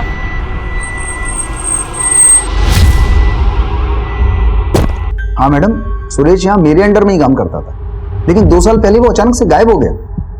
गायब हो गया? कहाँ गायब हो गया? दरअसल सुरेश एक नंबर का करप्ट आदमी था, रिश्वत ले लेके उसने बहुत गबन की और मुझे तो लगता है वो इसीलिए गायब हुआ है। एक तरफ सुरेश तिवारी का बॉस विनायक मिश्रा पुलिस को यह बता रहा था कि सुरेश जल विभाग में गबन करके पिछले 2 साल से गायब हुआ था, वहीं दूसरी तरफ सुरेश की बीवी हर्षा ने एक दूसरे पुलिस स्टेशन में सुरेश की मिसिंग रिपोर्ट फाइल की थी और वो ये कह रही थी कि सुरेश ने आत्महत्या कर ली होगी। जल्द ही ये जानकारियां दोनों पुलिस स्टेशन के बीच साझा हो गई और सुरेश की बीवी को उस आदमी की लाश की शिनाख्त के लिए बुलाया गया जो विक्रांत पाठक के घर में एक महिला और बच्चे की लाश के साथ मिली थी। तो आप कह रही हैं कि ये लाश सुरेश की? लेकिन जहां आपने इसकी मिसिंग कंप्लेंट फाइल की थी वहां आपने ये भी कहा था कि सुरेश ने आत्महत्या की होगी। तो अगर सुरेश ने आत्महत्या की थी तो ये लाश सुरेश की कैसे हो सकती है? हम अपने पति की लाश को पहचानने में धोखा नहीं खा सकते। पर विनायक तो ये कह रहा है कि सुरेश गबन और रिश्वत लेकर भागा। झूठ बोल रहा है वो, वही फंसा रहा था सुरेश जी को। एक काम ढंग से होता नहीं तुमसे। सर पर हमारी गलती क्या है तो बताइए। विनायक बहुत नीचा दिखाता था सुरेश जी को, सारे स्टाफ के बीच में डांट देता। साहब विनायक इसी ताक में रहता था कि कब वो सुरेश जी को काम से निकलवा दे और अपने एक रिश्तेदार को रख ले। और साहब सुरेश जी से एक गलती भी हो गई थी, उसी का फायदा उठा के उनके ऊपर रिश्वत लेने का और गबन का इल्जाम लगा दी। तो सुरेश से आखिर ऐसी क्या गलती हुई थी? साहब इन्होंने आत्महत्या तो नहीं की थी, लेकिन उससे पहले विनायक को एक सुसाइड लेटर मेल कर दिया था। मैडम वो कुछ मरना वरना नहीं चाहता था, वो मुझको ब्लैकमेल करना चाहता था, वो ईमेल करके। मैं अपने बॉस विनायक की वजह से आत्महत्या कर रहा हूँ? मेरी मौत का जिम्मेदार मेरा बॉस विनायक है। मैडम उसका ईमेल पढ़ के मैं बहुत डर गया था और अगले पल देखा वो ऑफिस में था। तुमने ईमेल के बारे में पहले क्यों नहीं बताया? मैडम जब से पता लगा वो गायब हो गया है, मुझे डर था कि वो ईमेल किसी के हाथ में लग जाए। डर इसलिए गए थे क्योंकि उसकी हत्या में तुम्हारा हाथ है। मैडम मैं सच कह, उसके साथ एक औरत देविका का भी मर्डर हुआ और इसकी बच्ची का भी। तुमने किया है ना? मैडम मैं सच कह रहा हूँ, मैं इनको जानता भी नहीं हूँ। आप कह रही हैं कि आप इस देविका को नहीं जानते, पर यह दावा कर रही हैं कि इस देविका के साथ हमें जिस आदमी की लाश मिली वो आपके पति सुरेश की लाश है। तो अचानक 2 साल बाद आप अपने पति की आत्महत्या की खबर देने पुलिस स्टेशन क्यों गए? क्योंकि 2 साल से सुरेश जी हमारे संपर्क में थे। वो भागे जरूर थे 2 साल पहले विनायक से डर के, लेकिन बीच बीच में चोरी छिपे हमसे मिलने आया करते थे। फिर अचानक से उन्होंने घर आना बंद कर दिया। उन्होंने जो नया नंबर लिया था वो भी बंद आने लगा। बस इतना पता था कि वो यहाँ शहर में कहीं रहते हैं, तो इसलिए उन्हें ढूंढने आ गए। और जब वो नहीं मिले तो उनकी मिसिंग कंप्लेंट लिखा दी हमने। आपके सुरेश जी ने शायद घर आना इसलिए बंद कर दिया होगा क्योंकि सुरेश ने दूसरा घर बसा लिया था इस देविका के साथ। क्या बात कर रहे हैं साहब आप? वो सपने में भी हमें धोखा देने की नहीं सोच सकते।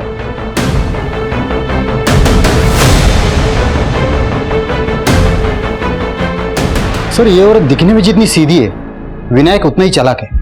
पहले ये केस देविका से कनेक्टेड लग रहा था, लेकिन अब लग रहा है कि ये केस इस सुरेश से भी कनेक्टेड है। सर मैंने चेक किया, सुरेश का बैंक अकाउंट उसी बैंक में था जिसमें देविका का था। इनफैक्ट सुरेश ने एज अ गारंटर किसी नगीना नाम के आदमी का बैंक अकाउंट भी उसी बैंक में खुलवाया था।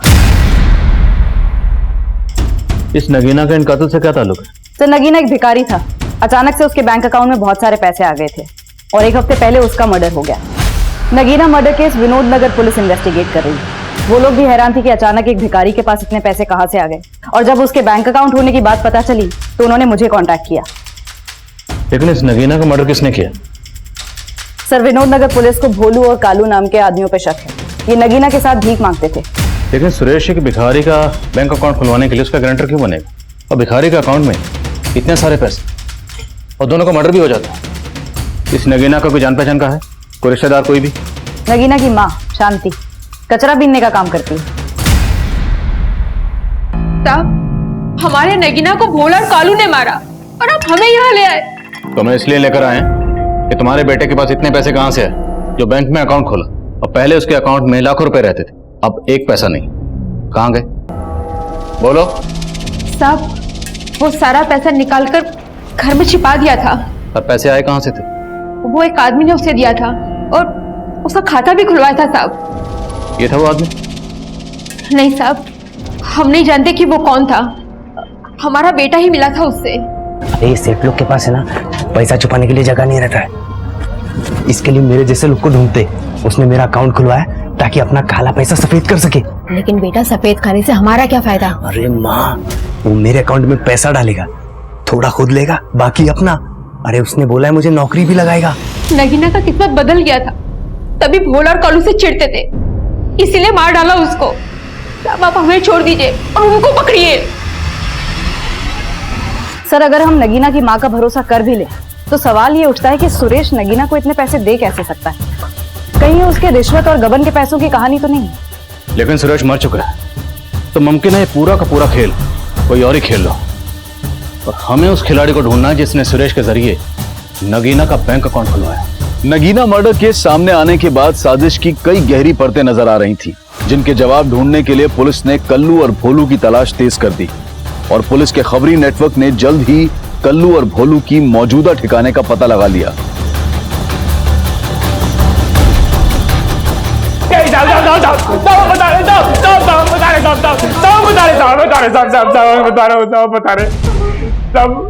हमने नगीना को पैसों के लालच में नहीं मारा, वो कभी ना लाली को अपने साथ लेके चला गया। लाली? कौन लाली? तब मेरी दोस्त, हम सब साथ में भीख मांगा करते थे। एक दिन नगीना वहां आया और लाली को पैसों का टसन दिखाने लगा। जब लाली को उसने हमसे छीन लिया था और पूछने पे भी नहीं बताता था कि वो कहाँ है। लाली कहाँ है बे? बोल। अरे कितनी बार बोलूं, मुझे नहीं पता। साले बता, नहीं तो यही काट दूंगा। बता बता। साले रुक, रुक। अरे रुक, अरे ये भी लाली का पता चला? नहीं साहब। देखो अगर माँ करो जरा धुलाई। नहीं साहब, सर घर से जो 2 जली हुई लाशें मिली और घर के पीछे से जो बच्ची की लाश मिली है, इन तीनों की डीएनए रिपोर्ट्स आ गई हैं। बहुत ही चौंकाने वाली रिपोर्ट्स हैं।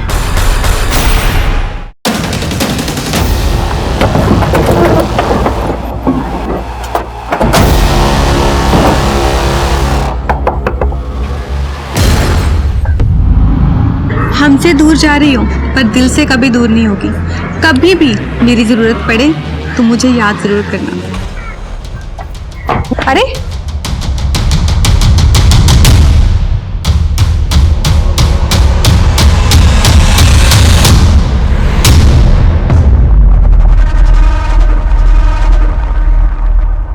रिपोर्ट से पता चलता है कि बच्ची का डीएनए सुरेश के डीएनए से तो मैच करता है, पर देविका से नहीं।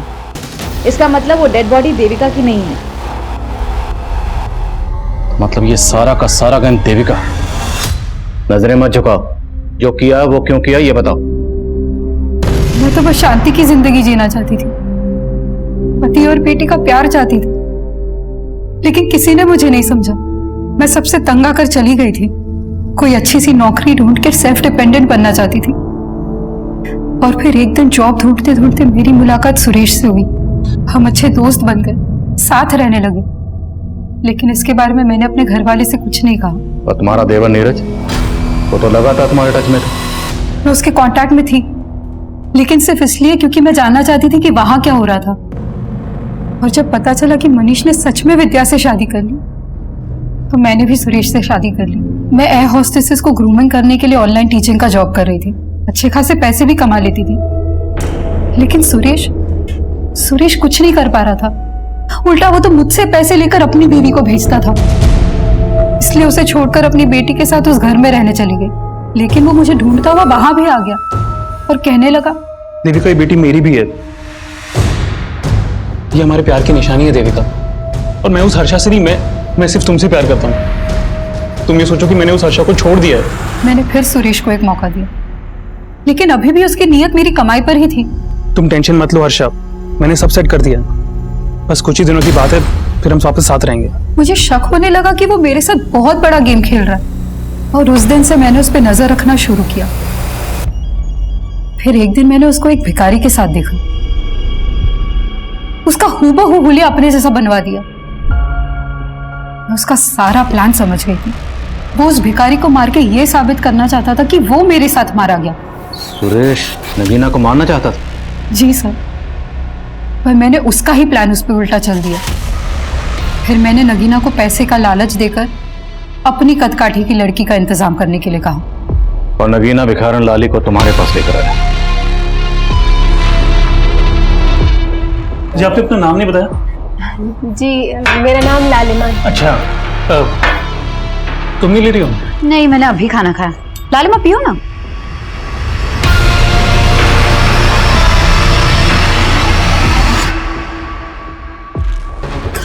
दोनों बेहोश है, जल्दी जल्दी हाथ पैर बांधो।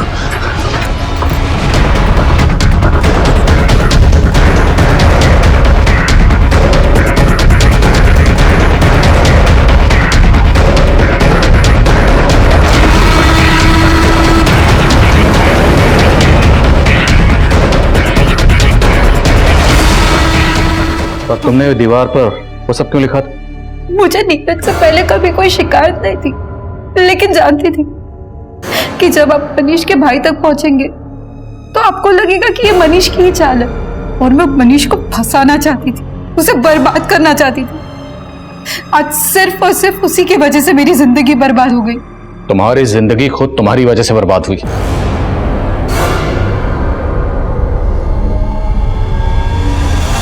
कहते हैं जहां चाह होती है वहीं राह होती है, लेकिन जो राह अपराध के द्वारा चुनी जाती है उस राह पर चलकर जिंदगी एक डेड एंड पर जाकर खत्म हो जाती है। अब मैं अनूप सोनी आपसे विदा लेता हूं। फिर मुलाकात होगी क्राइम पेट्रोल सतर्क के ब्लैक हेडलाइंस अध्याय में एक और नए केस के साथ। और याद रखें, क्राइम और आपके बीच में सिर्फ इतना फर्क है कि आप कितने सतर्क हैं। सतर्क रहें, सुरक्षित रहें। जय हिंद। इस तरह के और भी एपिसोड देखने के लिए हमारे चैनल को सब्सक्राइब करें और बेल आइकन दबाना ना भूलें।